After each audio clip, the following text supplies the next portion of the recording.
Let me tell you something I have seen with my own eyes over the course of nearly 4 decades of medical practice. I have watched elderly men and women come into my clinic with tired, aching knees. Some came hobbling, some barely walked at all. Their eyes carried more pain than even their joints. And every single time after listening quietly, I'd place a gentle hand on their knee, look them in the eye and say, "It's not over yet. There's still something you can do." Because the truth is, most people believe that knee pain is a life sentence in old age. But that belief isn't entirely true. In fact, I have seen knee pain reduce dramatically. In some cases, it almost vanished. And it didn't happen through surgeries or pills. It happened through 5 simple habits repeated daily. I want to share these with you today because if you are over 60, 70, or even 80, these daily actions may just bring back the strength and relief you thought you lost for good. The first habit is something we often overlook: walking. Not the kind of walking where you drag your feet through the house. I'm talking about mindful, steady-paced walking for at least 20 minutes every day. You see, when we walk, we lubricate the joints. Just like a rusty hinge moves better when oiled, your knees function better when they're in motion. A study published in Arthritis Care and Research found that older adults who walked for even 10 minutes a day were significantly less likely to develop functional limitations due to knee osteoarthritis. I had a patient named Mrs. Fernandez. She was 73, lived alone. She used to say her knees felt like someone hammered them with nails each morning. We started with slow 5-minute walks. By the end of 3 months, she could walk half an hour without resting.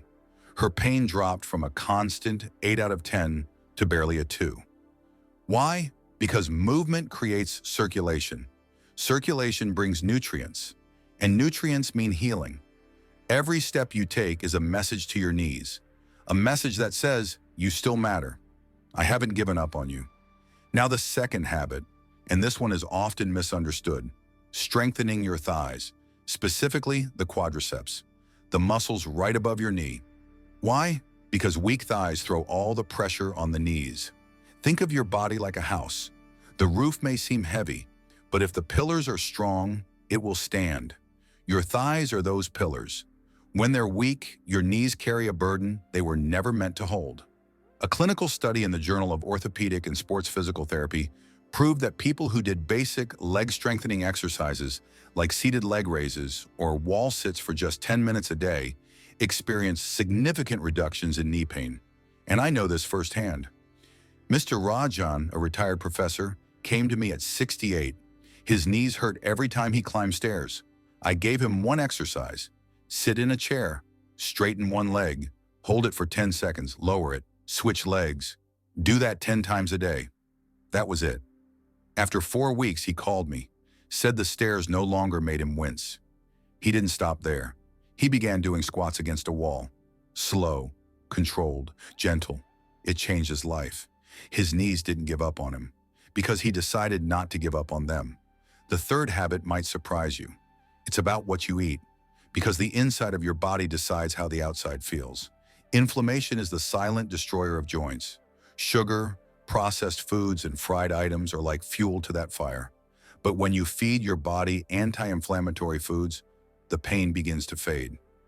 I tell all my patients to start with 2 things: turmeric and omega-3 rich foods.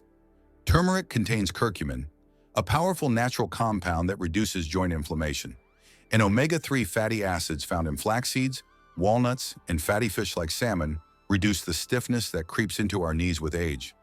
A study in Annals of Rheumatic Diseases showed that people who consumed omega-3 fatty acids regularly had far less cartilage breakdown in the knees.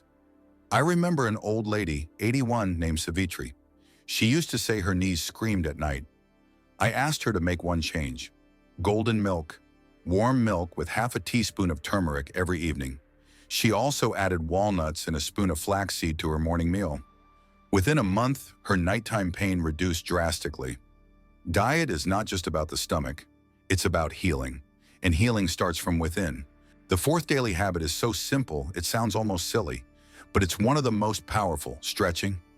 Yes, stretching the calves, the hamstrings, the quads, and even the hips, because tight muscles pull on the knee and create imbalances that result in pain.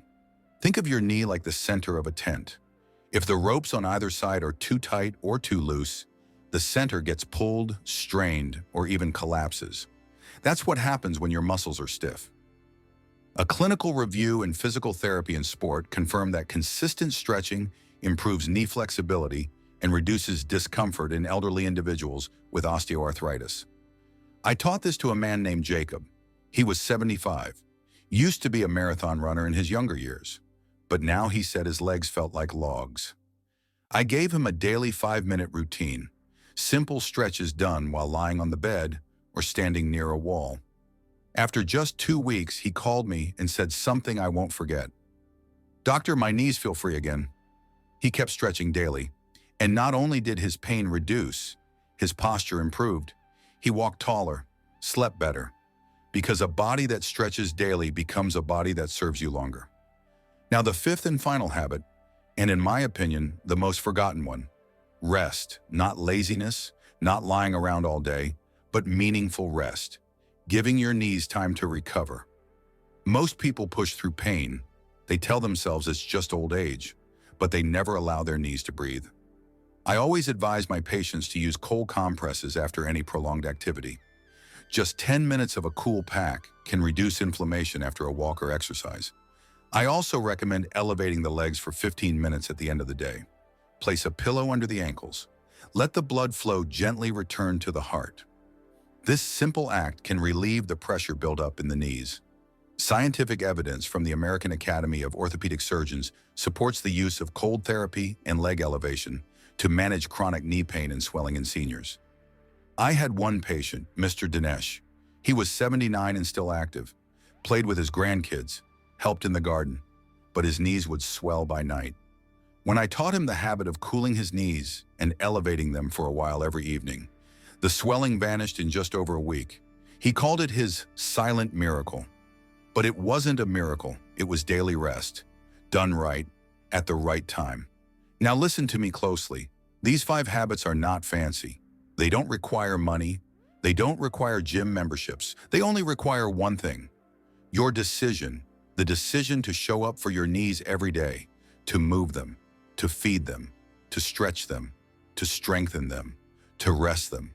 I have seen lives transformed not because of medicine, but because of commitment, because of routine, because of daily care. There is a wisdom in our bodies, and your knees, even if they ache today, are still listening to you. They remember the days you danced, the steps you took to hold your child, the hours you spent walking through markets, temples, or fields. They still hold your history, and they want to hold your future too, but they need your help. These habits are not just physical movements. They are conversations. They are you telling your knees, you still matter. I still believe in you. You don't have to be perfect. You don't have to do them all at once. Start with 1, then 2, then 3. Add as your strength grows. Even if you are in pain today, your journey can begin with just one small habit. The science supports it. My patients prove it. And if you're willing, your body will respond.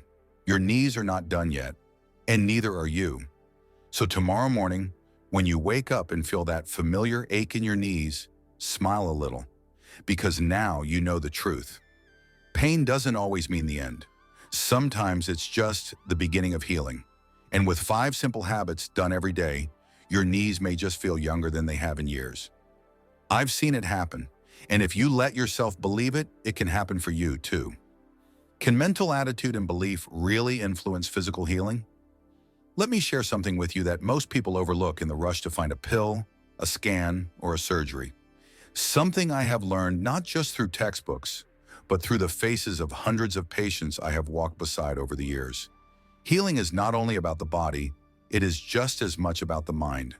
And if you are wondering whether mental attitude and belief can truly influence physical healing, I want to tell you, without hesitation, that yes, they can. Not just a little, but in a way that is measurable, visible, and deeply powerful. I have seen patients recover faster, feel less pain, and regain strength beyond medical expectation simply because they believed they could. And science now agrees with what we doctors who truly listen to people have known all along. The body listens to the mind. The heart listens to the spirit. There was a study published in the journal Psychosomatic Medicine that looked at how a patient's expectations affected their post-surgical recovery. What they found was profound. Patients who believed they would recover well from knee surgery actually did.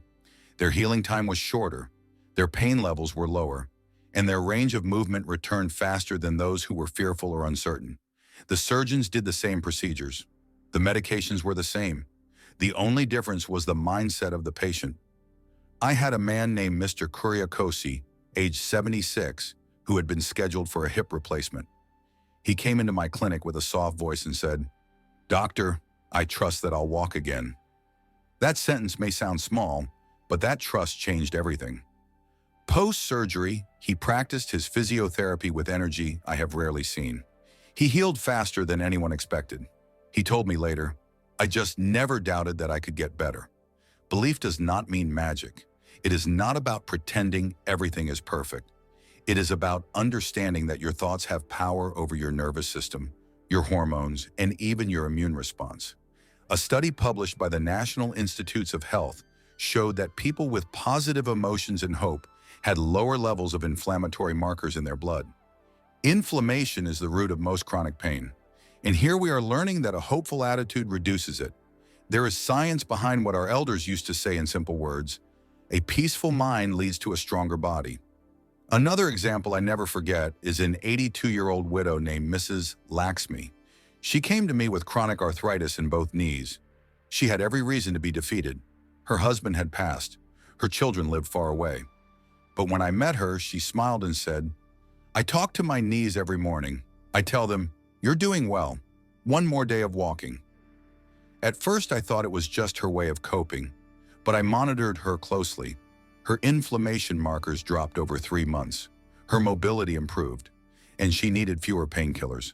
She practiced gentle walking, ate clean, but most importantly, she believed she could still live fully. That belief showed in her progress. Her body responded not only to her routine, but to her spirit. What many people do not realize is that the mind and body are connected by powerful networks. When you feel fear, anxiety, or despair, your body releases stress hormones like cortisol. Chronic stress raises inflammation, slows down healing, and even weakens immunity. On the other hand, when you feel peace, courage, and confidence, your brain produces dopamine and serotonin. These are not just feel-good chemicals. They are actual biological agents that reduce pain and promote healing. In fact, in the famous placebo studies done across decades, researchers discovered that patients who simply believed they were receiving effective treatment often experienced real pain relief. Their brain released endorphins, their blood pressure stabilized, and their symptoms improved, all without a real drug. That is the power of belief, not blind hope, but a focused, deep trust that the body can recover. I have always said to my patients that healing begins with a conversation, and the first person you must speak to is yourself. Ask yourself, do I truly believe I can feel better? And if the answer is uncertain, start there. Feed your mind with encouragement, just as you would feed your body with food. Read stories of recovery. Talk to people who have walked through pain and come out stronger. Speak kindly to your joints, your back, your heart. Your body is always listening, and when it hears hope, it tries harder. When it hears despair, it slows down. Now, I am not saying that belief replaces medicine. Never. What I am saying is that medicine works better when the patient believes in its power. That physiotherapy is more effective when done with hope. That food nourishes deeper when eaten with gratitude. That every cell in your body is influenced by what your mind tells it. And in the elderly, this becomes even more important. Because as the body slows down with age, the mind can either lift it up or weigh it down. I have seen men and women in their 70s and 80s with stronger recovery than people half their age. And the secret was always their attitude, a quiet confidence, a deep patience, a willingness to try again. There is one last story I must tell. A gentleman named Yusuf, age 79, had suffered a mild stroke. His left side was weak. The prognosis was cautious. But every day he sat on his bed, lifted his arm however much he could, and said, "We're getting there." He laughed with his wife. He spoke to his muscles like old friends. One day, 2 weeks earlier than expected, he walked unaided across his living room. The therapist called it remarkable. I call it belief in action. So to anyone listening, especially those in their later years, I say this: never underestimate the power of your own mind. Your belief is not a small thing. It is a tool, a partner, a force. Combine it with your daily habits, your medication, your diet, your rest, and you will create a healing environment inside your own body. One thought at a time, even if you are tired, even if you have been in pain for years. Start believing that healing is still possible. Let your body hear that. Let your spirit breathe again. Because yes, your attitude and belief do influence your healing. Not as a dream, but as a living, breathing, biological truth. You still have time, and your body, like your heart, is always waiting to heal.